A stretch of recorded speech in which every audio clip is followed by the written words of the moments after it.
دانیہ قرآن academy. یہ قرآن وہ رستہ دکھاتا ہے جو سب سے سیدھا ہے، اور مومنوں کو جو نیک عمل کرتے ہیں بشارت دیتا ہے کہ ان کے لیے اجر عظیم ہے۔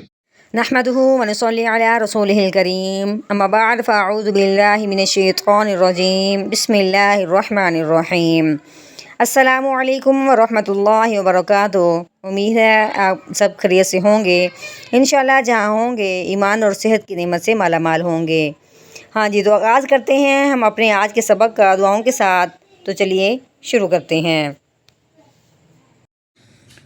اللہم صلی علی سیدنا و مولانا محمد وعلی آل سیدنا وعلی آل سیدنا و مولانا محمد وبارک وسلم۔ رب اشرح لی صدری ویسر لی امری واحلل عقدۃ من لسانی یفقہوا قولی۔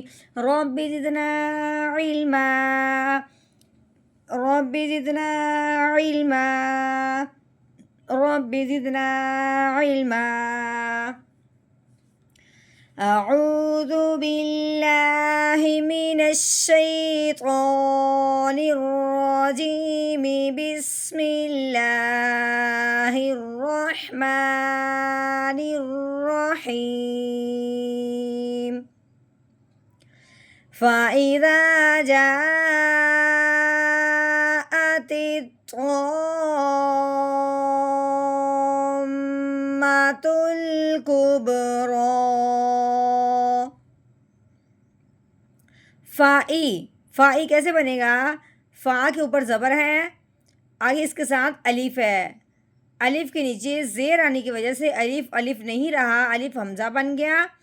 فا زبر فا، حمزہ زیر ای، فا ای، رال کے اوپر زبر، آگے کیا ہے؟ الف۔ الف سے پہلے والے حرف پہ جب زبر آ جائے تو اسے ایک الف کے برابر لمبا کیا جاتا ہے۔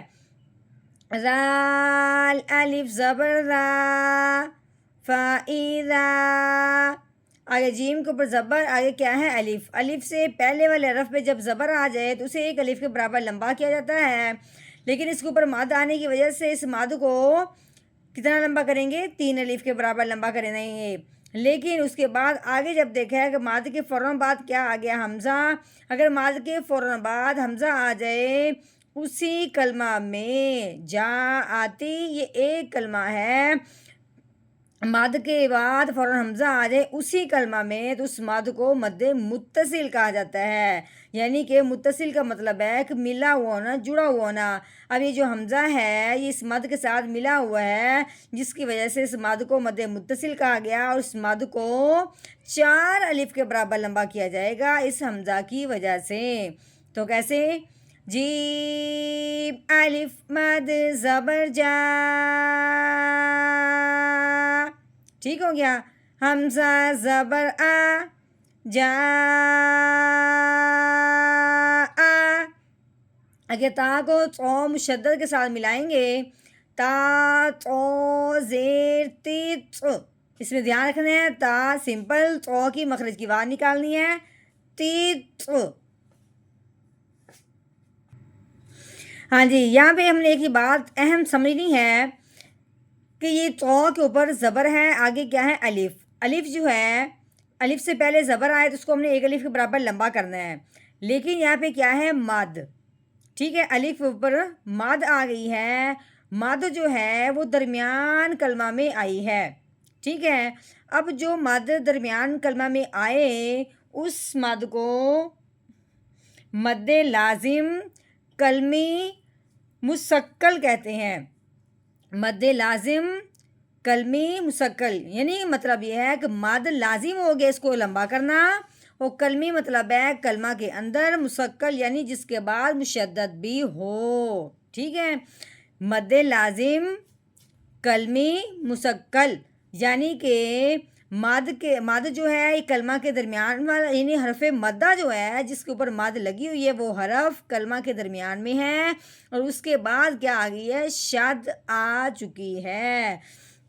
اب یہاں پہ ہم نے بتایا تھا کہ جس مد کے فوراً بعد حمزہ آ جائے اس مد کو 4 الف کے برابر لمبا کرتے ہیں، لیکن جس مد کے فوراً بعد مشدد ہو یعنی کہ تشدید آ جائے کسی حرف کے اوپر، مشدد حرف ہو، تو اس مد کو کتنا لمبا کرنا ہے، 6 الف کے برابر. کتنا لمبا کرنا ہے، 6 الف کے برابر. تو آج ہم نے اس مد کا نام کیا پڑھا ہے، مد لازم کلمی مسکل، ٹھیک ہے، قوف کے ساتھ مسقل.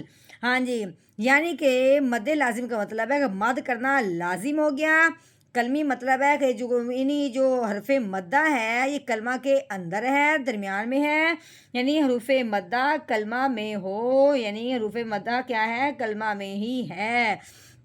اور اس کے بعد فوراً کیا آ گئی، شد آ گئی، تشدید آ گئی، تو جس کی وجہ سے اس مد کو کتنا لمبا کرنا ہے، 6 الف کے برابر. تو کیسے کریں گے، اس کو لمبا بھی کرنا ہے، ساتھ ساتھ میم کو اوپر شد آنے کی وجہ سے میم پہ غنہ بھی کرنا ہے. تو کیسے پڑھیں گے، او الف میم مد زبر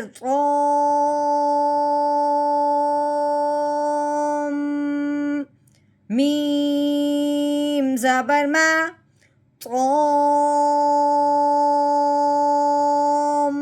ما، تا کے اوپر پیش، آگے لام کے اوپر جزم آنے کی وجہ سے لام ساکن ہو گیا، تا لام پیش تل، ٹھیک ہو گیا. آگے کاف کے اوپر پیش ہے، با کے اوپر جزم آنے کی وجہ سے با ساکن ہو گیا. اب ہم نے کیا کرنا ہے، با کو ہلا کے پڑھنا ہے کیونکہ با حروف کلکلہ میں سے ہے. جو بھی حرف ساکن ہوتا ہے اس پہ غور ضرور کرتے ہیں کہ یہ کون سے حرف میں سے ایک حرف آیا ہے. اگر تو وہ حروف کلکلہ میں سے ہے تو اس کو ہلا کے پڑھا جاتا ہے، جیسے کہ با حروف کلکلہ میں سے ہے. اب اپنے کاف کو با کے ساتھ ملانا ہے، ساتھ ساتھ اس کو ہلانا بھی ہے. کاف با پیش کوب، کیا کرنا ہے، کوب. را کے اوپر کھڑی زبر آنے کی وجہ سے اس کو 1 الف کے برابر لمبا بھی کیا جائے گا، موٹا بھی کیا جائے گا. رو کھڑی زبر رو، کوب رو. اب یہ جو ہے یا یہ کھڑی زبر کی وجہ سے آئی ہے، اس میں کوئی تبدیلی نہیں ہوگی، نہ یہ یا پڑھی جائے گی، ٹھیک ہے، یہ ویسے کہ ویسے رہ جائے گا. وقف کی صورت میں اس میں کوئی فرق نہیں آئے گا. آگے وقف کوب رو. فَإِذَا جَاءَتِ الطَّامَّةُ الْكُبْرَى